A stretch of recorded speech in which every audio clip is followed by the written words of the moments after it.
Alright, y'all, what's going on? It's be your boy Scotty, and you're in here for another rant. And we're going to talk about Lil Kim and shit.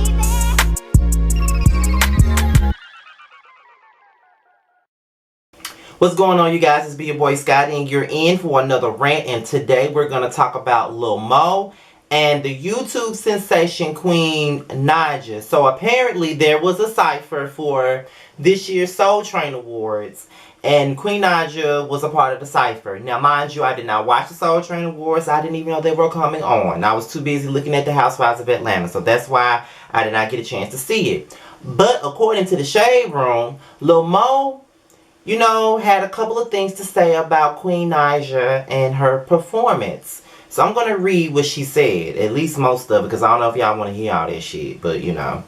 Where should I begin? Okay, here goes. From what I've seen, Queen Naija is a very, very pretty girl. My daughters love her music, as she will be their future. And when they look back, this is who is chosen to lead the millennials into what's new and next in music. I pray she beats all the odds, does numbers, and remains humble.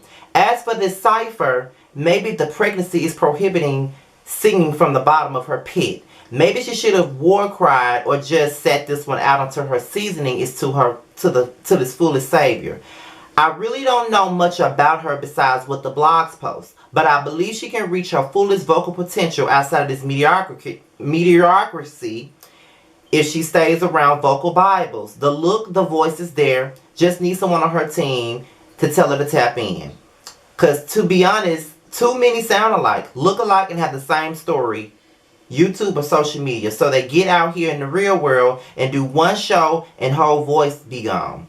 I don't know what it takes to have staying power now. I know popularity is always the first pick. Hopefully this don't go over y'all heads. But look at both videos and don't judge. Just assess the passion.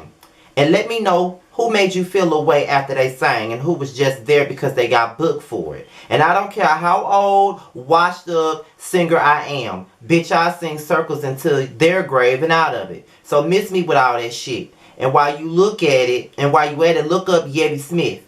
She was sing half of the world into a fucking ditch. She should have been up there with Kelly and them. If we talking teams. Love always. The voice of the community and a pioneer of I don't give a fuck whatever the fuck that shit is. I don't give a fuck what a bitch got to say. She not gonna do shit. No cap.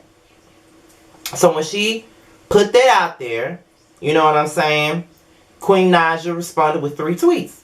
Queen Naija said, you should never have to put down someone to get your point across. I'm just doing what God called me to do, and that's to use my gift of singing to reach others. I just started out in this game, and I'm open to anything that can improve me as a singer, a person, and etc.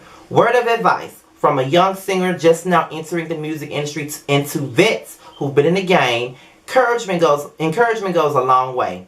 Someone can look up to you and adore you, and you can completely ruin their view of you just by speaking down on them. And that's the basis of Lil Mo and Queen Naija. Now let me just tell you one thing. I'm not a fan of Queen Naija. I don't like her music at all. To be honest, I didn't even know who she was. You know what I'm saying? Like I always say, I'm one person that do look at Lipstick Alley. So I saw her and her boyfriend Chris. They had a thread on there and everybody was talking about them. I never watched not a single video of Chris and Queen. I do not know who they are. I don't know what happened in their relationship. But when I was on my way to Memphis for Thanksgiving with my mother, my sister, and brother, my sister was listening to her music for the whole 2 hours and 30 minutes to Memphis. You know what I'm saying? Like, we listened to her all the way to Memphis. And she told me who she was. Now, I've seen the name Queen Naija, but I didn't know that Queen Naija and Queen from Chris and Queen were the same people. So my sister said, you know, she's an internet sensation. You know, she just broke up with her boyfriend and everybody been going in on both of them and all of that stuff. So I'm like, oh, you talking about this girl named Queen and she got a boyfriend named Chris. And my sister was like, yeah. But when my sister was listening to her music when we were prepping to leave that day, I was sitting up here like, is that SZA? Cause that's who it sounds like to me. Like a lot of these girls make the same motherfucking music. It's the same NyQuil, Z-Quil, sleep aid type music that everybody want to consider to be edgy and all of that stuff. They all make the same type of music. They all look the same. They all sing the same. None of these girls have no soul into their voices. And people always want to come at me when I don't like these new artists. Now, let me just tell y'all one thing. I embody music. I'm all about music. I write songs. I don't have not a hit record to my name, nor do I have a voice to sing not one damn song I ever written. But I've been writing songs since I was in high school. And I've been studying music, and I've been reading about the music industry for a long motherfucking time now, because besides journalism, I always wanted to break into the music industry in some kind of way, whether it be songwriting or what. I wanted to do that, as well as give my opinion on things. So if you want to be honest, my major should have been music and journalism. I should have took a major in journalism and a minor in music. That's what the fuck I should have did, but I wasn't thinking. However, I love music. Like I said, I write music. I study the greats. You know what I mean? So my thing about it is, that's why I have such a strong opinion on today's crop of R&B singers, and none of them impress me. And I feel like a lot of people that's out right now don't get the same recognition as these girls that y'all praise. You know what I'm saying? Like, there's SZA. I don't see what the fuck is so like great about Scissors. I don't like Scissors at all. There's one song of hers that I did like, and that was Love Galore. But it's like every song that she makes that I've heard, she talking about being the other woman, she's being a side piece, she's being this. And on top of that, she can't even sing all that good. So I don't really like her like that. Then you got Queen Naija. She sounds like fucking SZA, okay? Like, she sounds like SZA. That's automatically throws her off. Then you got Janae. I don't like Janae. All her music make me want to go to sleep. And I'm not being shady, but I don't like it like that. I don't want to. I don't need you. I don't. No. No, I don't like it. Sorry, but I don't like it.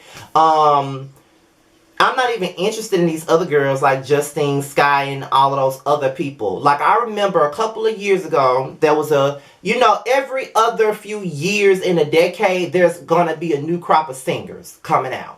And we're in the late 2010s right now, basically. And in the mid 2010s, you had the new crop of females, which was K. Michelle, Bridget Kelly, Tamar Braxton, Seven Streeter, Tiara Thomas, Elle Varner, and who else? I hope I'm not. Ravon. And it was somebody else. When I tell you, I was rooting for most of those girls. Now, I never listened to Tiara Thomas. I never really heard none of her music besides the collaboration that she did with Wale. I never really listened to anything else from her. But Bridget Kelly, I loved her with Special Delivery. I adored Elle Varner. Like, I love Refill. I love I Don't Care. I love Fuck It All. I love Cold Case. I love Don't Wanna Dance. I love just about everything she came out with. I forgot about Melanie Fiona too, but I'm going to get into her in a minute. Seven Streeter, she's the main one that I feel like no one gives no props to.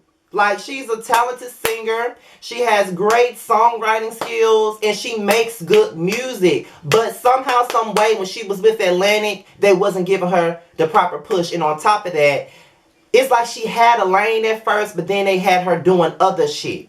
She was better off doing records like It Won't Stop. She was better off doing records like Before I Do. You know, and she got a record out called Yearning, and I love it. It has the, you know, Gap Band sample to it. You know what I'm saying? So I love the record. And of course, y'all know I love K. Michelle. She's the only one, her and Tamar were the only two out of the bunch that were able to sustain a moderately successful music career. You know, Elle Varner, she had one hit with Refill. She had a Grammy nomination. Melanie Fiona won 2 Grammys. But her music, as great as her voice was, she did not have the right music to match. Ravon, I felt like she was not given a chance. I love same old bullshit. I love It's Over. I love Best Friend. And I just thought that she was going to be the next Monica. Like, I loved Ravon. I really, really did, but she did not get a chance. Like, a lot of these girls didn't get no chance. So I'm trying to figure out why is it that the likes of Scissors and Ella Mai and people like that. Yes, Ella Mai. Not Ella Mai, but Ella Mai with the H-E-M. No, M-E-H. Ella Mai. You know what I'm saying? Now, I do like Tripping, and I do like Booed Up, but that's as far as it goes for me. But I wonder what's so different about these girls than the girls that came out a couple of years ago. Now, as far as Lil Mo's statement, I see zero lies in her statement. I don't see nothing wrong with her. No, let me take that back. I see zero lies in her statement. Because she made a very valid point. Because Lil Mo came from an era where, bitch, you had to know how to sing. You know, you didn't have to know how to coo and sing in your falsetto and just have a great face and keep it moving. You had to know how to fucking sing, bitch. Like a lot of the people that she came up around, they had to know how to sing. She came up at a time. Lil Mo started out in 99. So, you know, if this was 99, Faith Evans was still hot. Monica was still hot. Mary, who she looks up to, was fucking hot. Toni Braxton was hot.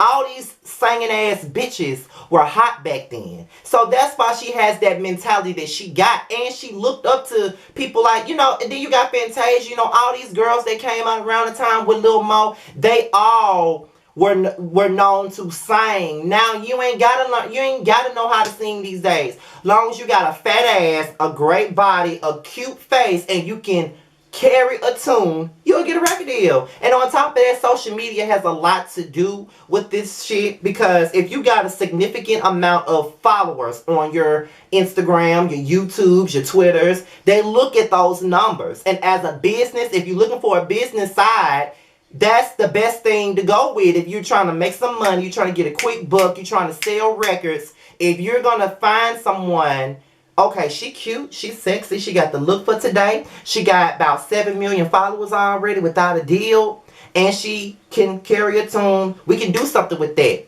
Boom. Put that bitch in the microwave. There you go. A popcorn ass artist. That's what you got with quick results. Just like that. That's what they're looking at.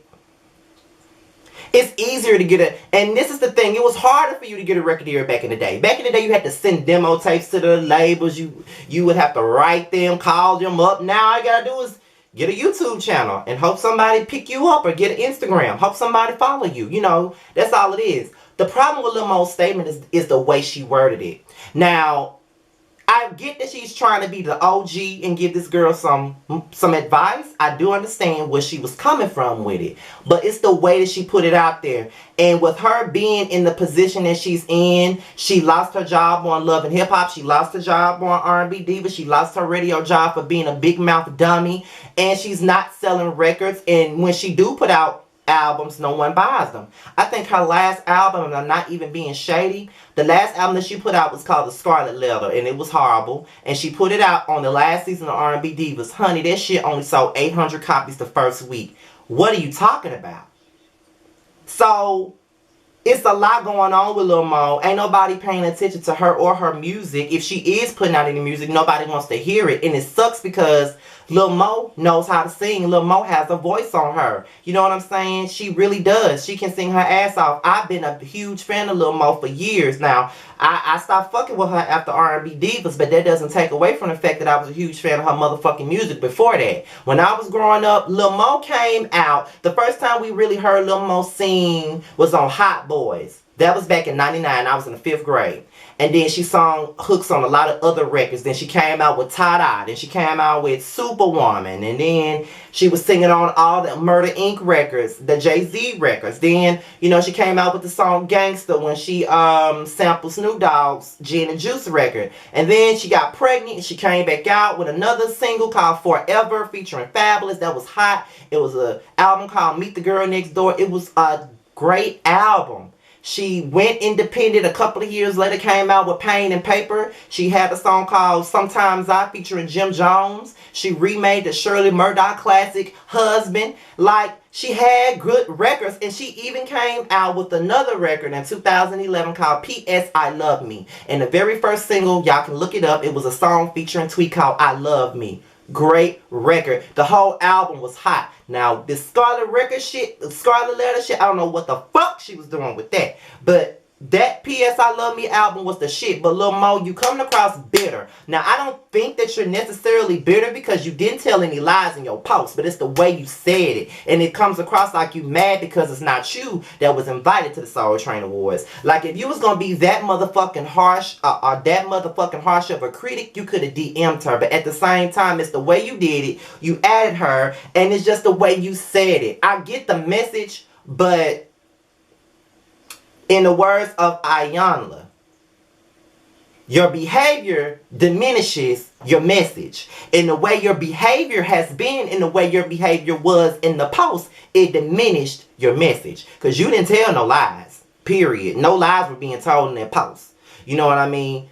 But your behavior diminishes your message.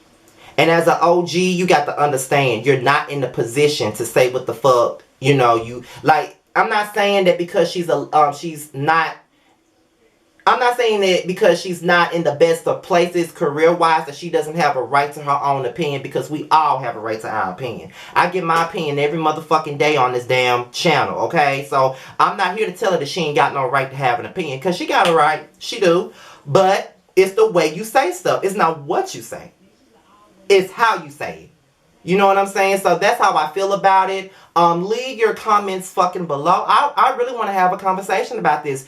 Please feel free to leave your comments below, okay? I really don't want nobody to be afraid to comment. Leave your comments below. Let's have a discussion about it. Let's talk about it. Like, how do you feel about Lil Mo's statement to Queen Naija? Do you think that it was disrespectful? Do you think that she was bitter? Do you think that she was absolutely fucked up for what she said? Or do you agree with the message, but you just don't agree with the behaviors behind the message? Alright, all my information, my social media, and all of that is below. Make sure you like, rate, comment, subscribe, and share this video.